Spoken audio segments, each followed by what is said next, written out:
I met Larbi first time after his performance Myth in Antwerp. I found it so amazing, this, connection between music and theater and dance in his work. And I was always interested in it, and that's why I got to talk to him. I gave him my music, and what he found interesting in the music was this, emotionality and emotions and a little bit of melancholy.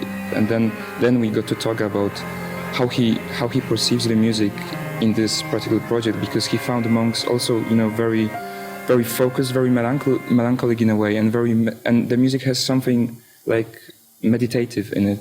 So we found it might be a good link to bring this kind of music in the martial art world, which is actually not only about fight and kung fu. It's also about relaxation, about meditation, about very moderate emotions, moderate moods. So. And did you compose as Larbi was making the choreography, or did you give him a score that was independent of what he was doing? Yeah, that was before, because he's used to work with the music which already exists. So I had to write the score like before, and then we recorded the music in January with the musicians in Antwerp, and he took the music with him to China in February, and then he started to work with the music which already existed. But then, of course, I knew that things will change, and they were changing all the time, and they were even changing here in London. No, it's up to pushing it forward, which is... I thought you wanted faster, happen faster. Is that possible? The work was in two phases. First phase was just to write the music, and then to change and to combine all the elements together. So were you actually changing the order of certain sections in the music? There was no actually order. I mean, in the beginning there was just separate pieces of music, and then Larbi made the constructions out of the boxes, and then we were like, okay, this music could go with this construction, with Lotus Flare, for example, we can use this piece of music.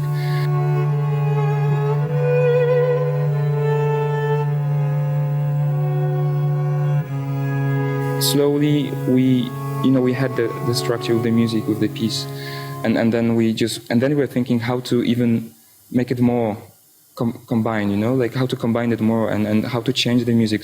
Should we add some more sounds, more percussion? And so it was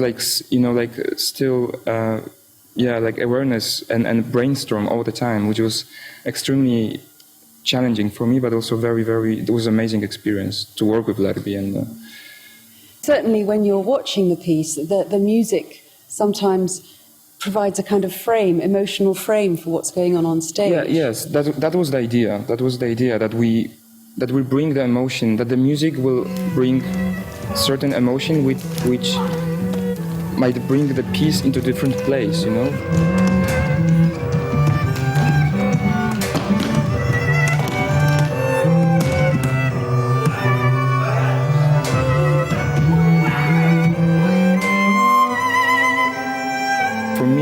This piece is about contradictions, soft and strong, stillness and movements, and many, many different contradictions in this piece. And that's why also when I was composing, and the first I came with the soft, quiet music, and then I was like, okay, I have to break it. I need to, add more percussion. I need to write some powerful music also. So thinking to balance it as best as possible.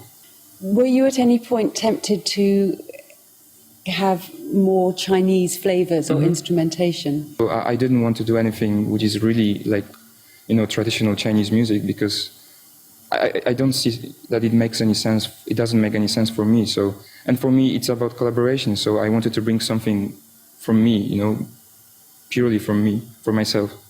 Obviously, you spent quite a lot of time at the temple too. Mm-hmm. Did your experiences there influence how the music ended up? Yeah, of course. It was, that was a starting point for me, actually, to write the music, to start, because we went the first time in October with Larbi, and for 5 days only, but, it was the first time for me in China, and of course the first time in the temple, and then we were introduced to participate in the morning prayers that normally foreign people, they can't really, but because we're those guests of the temple, and that was really magical moment for me, because they were using some percussion instruments.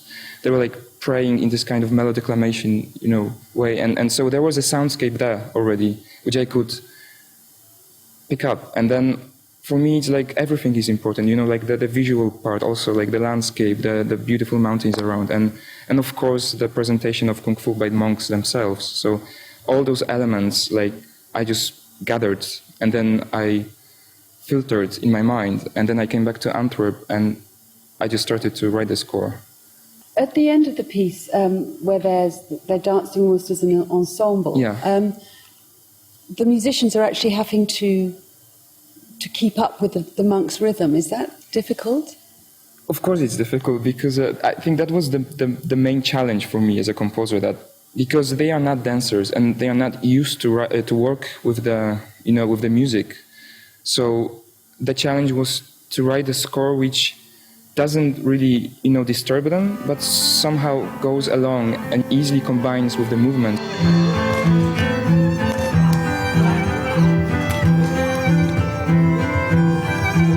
Because mainly we take cues from them, but there are certain moments they also take cues from the music. It's constant flowing of energy from their bodies and between the boxes and to us for the music also. So it's like exchanging energy in a way. So that's also very fascinating for me, because I've never done such a thing before. I've never worked with martial arts. So it's like a new thing for me as a composer, of course.